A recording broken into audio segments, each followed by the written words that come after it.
ya nun nyamak lo cơ bị bà hàng lời đau ta tuổi bố nhu mừng tai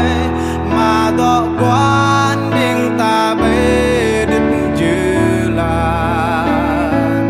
hàng bờ ra ni nhằm rê bình ta đây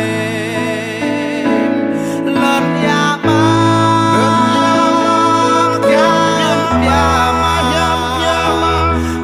Charnun tamaku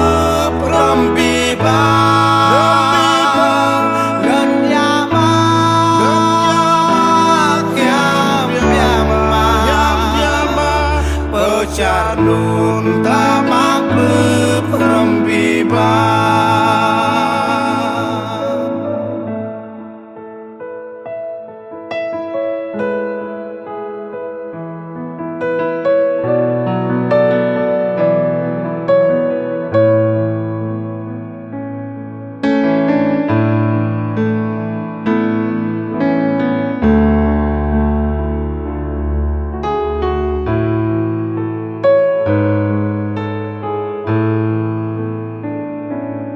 lần ya nun nyamak lo cơ bị bàn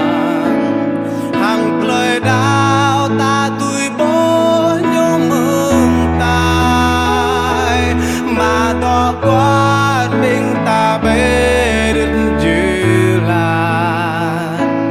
hàng bờ ra ni em rê mình ta đây lần ya